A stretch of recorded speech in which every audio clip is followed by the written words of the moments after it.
Если вы считаете, что до нашей цивилизации не существовало других, возможно, к концу этого ролика вы поменяете свое мнение, потому что все, о чем пойдет речь, основано на научных данных. Никакой мистики, только логика, факты и немного трезвого взгляда на историю. Начнем с простого. Современная цивилизация развилась всего за несколько тысяч лет. Точка отсчета – неолитическая революция. Неолитическая революция – это ключевой этап в истории человечества, когда люди перешли от охоты и собирательства к земледелию и скотоводству. Этот переход начался около 10 тысяч лет назад в различных регионах мира, включая плодородный полумесяц на Ближнем Востоке, долины рек Янцзы и Хуанхэ в Китае, а также Центральную Америку. Какие изменения происходили?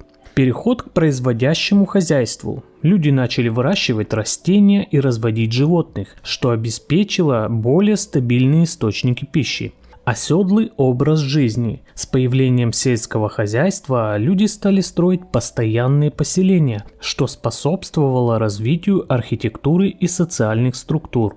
Развитие технологий. Появились новые орудия труда, керамика, ткачество и другие ремесла, что улучшило качество жизни и способствовало культурному развитию. Социальные изменения. Увеличение производства пищи привело к росту населения, появлению излишков и развитию торговли, что в свою очередь способствовало формированию более сложных социальных и политических структур. И это все каких-то 10 тысяч лет назад. А уже к 4000 году до нашей эры первые города и письменность в Шумере. В худшем случае все это заняло бы около 6000 лет, в лучшем около 2500. В любом случае, по меркам истории человечества, это мгновение, потому что разумные люди, такие же как мы, существуют не менее 300 тысяч лет. И это только то, что мы нашли, а могли существовать и раньше. И если разумные люди способны построить цивилизацию всего за 6000 лет, а у нас было как минимум 300 тысяч, то логичный вопрос, почему это не могло случиться раньше? Многие скажут, но ведь цивилизации появились благодаря потеплению, когда закончился ледниковый период. Мол, стало теплее, появились посевы, еда и стабильность. Да, возможно, климат сыграл роль, но теплые периоды на Земле бывали десятки раз за последние 300 тысяч лет. Более того, они длились по 10-20 тысяч лет. Этого более чем достаточно, чтобы появилась и развилась цивилизация. И даже в самые холодные эпохи все было не так плохо. Во время последнего ледникового максимума вся планета не была покрыта льдом. Были регионы с лесами, саваннами, дождевыми лесами. Например, Сахара сейчас пустыня, но раз в 20 тысяч лет она становится зеленой и цветущей. За последние 160 тысяч лет это происходило как минимум 8 раз, и каждый раз на протяжении 20 тысяч лет. Для тех, кто не знал, ледниковый период был не единственным и уж точно не был каким-то уникальным событием в истории планеты. Ледниковые периоды – это нормально, это не сбой в климате, а естественная часть жизни Земли. На самом деле климат Земли никогда не был стабильным. Уже как минимум 2,5 миллиона лет наша планета живет в так называемой четвертичной ледниковой эпохе. Это не один ледниковый период, а целый цикл похолоданий и потеплений, чередующихся тысячелетиями. Примерно каждые 100 тысяч лет происходит резкое похолодание, ледники наступают, уровень моря падает, в умеренных зонах начинаются суровые зимы. Это и есть ледниковье. А потом наступает межледниковье, более теплая фаза, когда климат смягчается, ледники отступают, появляется растительность, поднимается уровень океанов. Мы с вами сейчас как раз живем в межледниковье, которое началось около 11 700 лет назад, в эпоху, называемую Голоценом. Причина этих колебаний не каприз погоды, а астрономия. Дело в том, что орбита Земли, Ее наклон и колебания оси периодически меняются. Это называется циклы Миланковича. Они влияют на то, как распространяется солнечное тепло по планете и запускают огромные климатические качели. Каждый раз, когда начинается новый ледниковый цикл, жизнь на Земле испытывает огромный стресс. Иногда это приводит к массовым вымираниям. Но несмотря на все это, даже в суровые времена у человечества были шансы на развитие. И не просто шансы, были целые зоны, где климат был идеален. Но главное даже не в климате. Мы мыслим шаблонами. Цивилизация значит земледелие. Но почему именно так? Это всего лишь наш путь, он не единственный. До прибытия европейцев Амазония не была нетронутым лесом. Коренные народы активно управляли ландшафтом, практикуя агролесоводство, устойчивую систему сельского хозяйства, сочетающую выращивание культур с сохранением леса. Они создавали плодородные почвы, известные как терра прета, и выращивали разнообразные культуры, включая маниоку, кукурузу и фрукты. Эти методы позволяли поддерживать высокую продуктивность без истощения ресурсов. На побережье современной Британской Колумбии существовали общества, основанные на рыболовстве и морских ресурсах. Благодаря богатым водам Тихого океана они развивали сложные социальные структуры, строили долговечные дома и создавали искусство, включая знаменитые тотемные столбы. Их культура демонстрирует, что устойчивые и развитые общества могут существовать без земледелия, опираясь на морские ресурсы. Кочевые народы, такие как монголы, создали одну из крупнейших империй в истории под руководством Чингисхана. Объединив различные племена, он основал Монгольскую империю, которая простиралась от Восточной Азии до Европы. Несмотря на кочевой образ жизни, монголы разработали эффективную административную систему, законы, так называемые законы великой власти, яса, и способствовали торговле и культурному обмену по всему шелковому пути. Эти примеры показывают, что цивилизации могут развиваться по-разному, не обязательно следуя пути земледелия. Для устойчивого общества не обязательно изобретать пшеницу. Можно ловить рыбу, собирать плоды в богатом лесу, пасти животных. История может идти разными путями. Мы просто проецируем свою биографию на весь вид и, возможно, ошибаемся.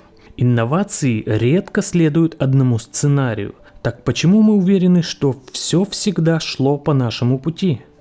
Аргумент скептиков. Где же артефакты? Где города, металл, остатки дорог? Ответ – в физике разрушения.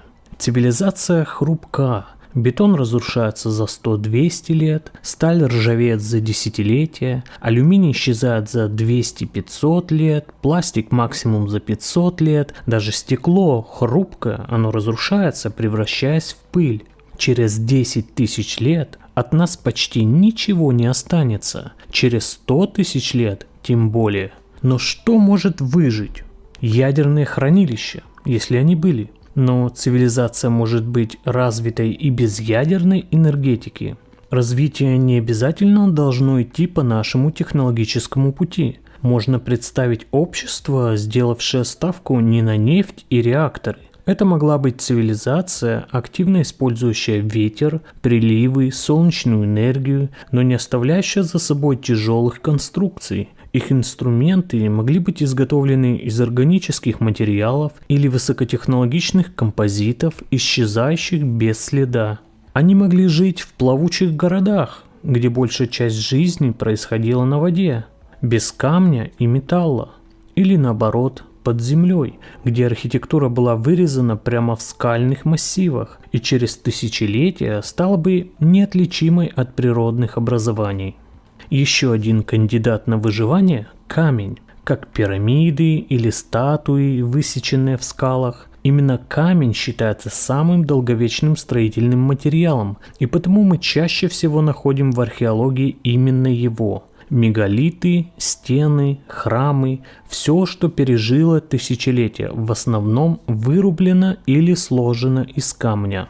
Но даже камень не вечен, он тоже подвержен разрушению, просто гораздо медленнее, чем другие материалы.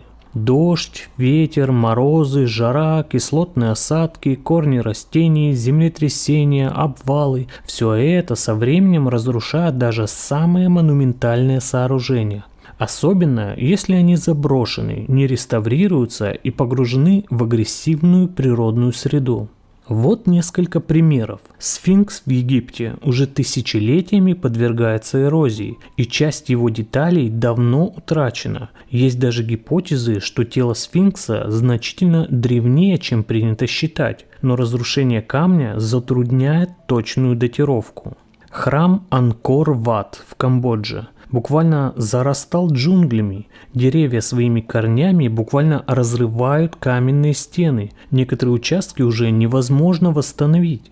Петра в Иордании. Город, вырезанный в скале. Со временем ветровая эрозия превращает четкие архитектурные линии в размытые формы. Через пару тысяч лет это может быть просто интересная скала. Мегалиты Пума-Пунку в Боливии. Загадочные каменные блоки, идеально обработанные, но частично разрушенные временем, землетрясениями и осадками. Их форма и конструкция уже не дают однозначного ответа, как и зачем они были сделаны. Статуи острова Пасхи, Моаи, высечены из вулканического туфа. Некоторые уже сильно выветрены, а те, что были закопаны в землю, сохранились лучше. Парадокс, но факт. А теперь представь, что будет с аналогичными структурами через 50 тысяч или 100 тысяч лет. Без ухода в условиях дождей, снега, сезонных перепадов температур, корней растений и сейсмической активности. Даже если останется фундамент, будет ли он узнаваем или станет естественной скальной грядой в глазах будущих археологов? Плюс к этому тектоника и эрозия. За сотни тысяч лет целые горные массивы могут быть подняты, опущены, размыты, смыты в море или погребены под осадочными породами. Цивилизация, которая жила 200 тысяч лет назад, может быть буквально смыта с карты.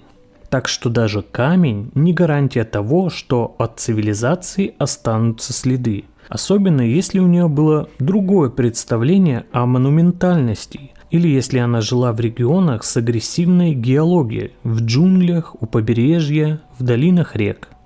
Добавим к этому природные катастрофы. Их было много, и они были масштабными. Извержение супервулкана Тоба, произошедшее около 74 тысяч лет назад на острове Суматра, считается одним из самых мощных за всю историю человечества. Объем выброса около 2800 кубических километров пепла, в десятки раз больше любого извержения последних миллионов лет. Оно вызвало вулканическую зиму, резкое глобальное похолодание, продолжавшееся годами. По одной из гипотез, из-за резкого изменения климата численность человечества могла сократиться до 10 тысяч человек, а по самым радикальным оценкам даже до 2000. Это так называемый эффект бутылочного горлышка, который мог резко сузить генетическое разнообразие всего вида Homo sapiens. Около 39 тысяч лет назад в районе Флегрейских полей, Италия, произошло мегаизвержение, известное как мегаизвержение Флегрейских полей. Оно стало одним из самых мощных в Европе за последние 200 тысяч лет. В атмосферу было выброшено более 500 кубических километров пепла и газа, что привело к вулканической зиме. Температура в Европе снизилась на 5-10 градусов Цельсия. Растительность погибла, а животные мигрировали или вымерли. Примерно в то же время произошло ослабление магнитного поля Земли, известное как событие Ла-Шампа, что привело к увеличению уровня космической радиации и дополнительному стрессу для экосистем. Эти катастрофические события совпали с исчезновением неандертальцев в Европе. Вулканическая зима и повышенная радиация могли стать решающими факторами в их вымирании. Или вот метеориты. Около 120 тысяч лет назад в Западной Австралии упал метеорит, образовавший кратер Вулф-Крик диаметром около 875 метров. Исследования показывают, что энергия удара составляла примерно 36 бомб, сброшенных на Хиросиму. Примерно 50 тысяч лет назад в Северной Аризоне упал железный метеорит диаметром около 50 метров и массой около 300 тысяч тонн. Он образовал кратер диаметром 1,2 километра и глубиной 170 метров. Энергия удара оценивается в 2,5 мегатонны в тротиловом эквиваленте, что примерно в 150 раз превышает мощность бомбы, сброшенной на Хиросиму. Это даже не считая меганаводнений, засух и пожаров. Все это за время существования Homo sapiens. Сценарий цивилизация, катастрофа, обнуление вполне реален. А еще мифы. В каждом уголке Земли сохранились истории о потопах, огне с небес, гибели цивилизаций и полном обнулении мира. Но эти мифы не просто эмоциональные сказки о катастрофах, в них часто читается структура цикла. Все начинается с расцвета Золотого века, затем наступает катастрофа и все начинается заново, но с потерей памяти. Какие были упоминания о потопах? Месопотамия. Один из древнейших письменных источников – эпос о Гильгамеше, примерно 2100 лет до нашей эры. В нем мудрец Утнапиштим рассказывает о гигантском потопе, посланном богами, чтобы уничтожить человечество. Это описание почти полностью совпадает с библейской историей Ноя. Индия. Древнеиндийский текст Шатапатха Брахмана описывает, как бог Вишну в облике рыбы предупреждает человека по имени Ману о грядущем всемирном потопе. Он строит корабль и спасает семена жизни. Майя и ацтеки. В Пополь Vuh, священная книга Майя, говорится о нескольких эрах человечества, каждая из которых заканчивается разрушением. Одна – водой, другая – огнем. У ацтеков аналогичная идея представлена как 5 солнц. Каждая эра уничтожалась катастрофой. Ветер, огонь, вода, голод и так далее. И мы живем, кстати, при последнем, при 5 солнце. Греция. Платон в диалогах Тимей и Критий рассказывает о цивилизации Атлантиды, которая существовала до Великого потопа и исчезла за одну ночь. Скандинавия. В старшей Эдде описан Рагнарёк, конец времен, в котором огонь, лед и море поглощают мир, за которым приходит новое очищенное время. И это только упоминание о потопе, а еще есть огонь с неба и разрушение. Австралия, аборигены, мифы племен Аранда и Йолнгу рассказывают о звезде огня, упавшей с неба и вызвавшей сжигание Земли. Удивительно, но это совпадает с районом падения метеорита в кратере Вулф-Крик примерно 120 тысяч лет назад, о котором я только что рассказывал. Северная Америка. В традициях племени Чокто, а также в преданиях Чероки есть истории о небесном огне, который обрушился на Землю. Эти истории совпадают по смыслу с гипотезой кометного удара в Северной Америке во время младшего Дриаса, примерно 12 800 лет назад. Китай. Древние летописи, включая книгу историй, описывают периоды огня и воды с неба, после которых восстанавливали порядок легендарные императоры, такие как Юй Великий, управлявший водами после гигантского наводнения. Или вот, например, про повторимость и цикличность. У народов Африки, Полинезии, Сибири, Индонезии, Средней Азии и Северной Европы есть идеи, что мир создавался и разрушался не один раз. Это не просто вселенский апокалипсис, а многократное уничтожение и перезапуск. Древнекитайская философия, Дао, книга перемен, оперирует понятием смены циклов разрушения и возрождения, постоянного перетекания инь и янь.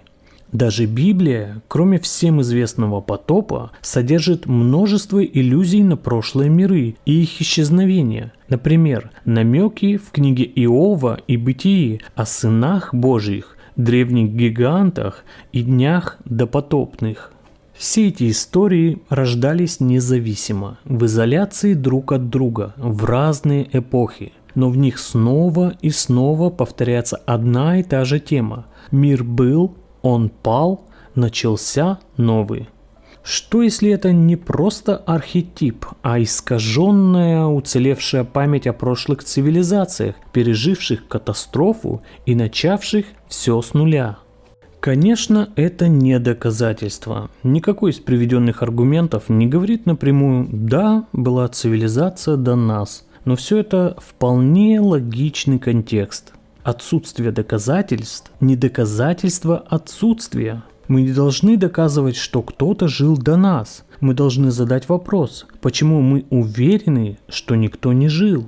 С учетом времени, условий, интеллекта, гораздо логичнее предположить, что цивилизации появлялись не один раз. Просто большинство из них исчезли вместе со своими следами.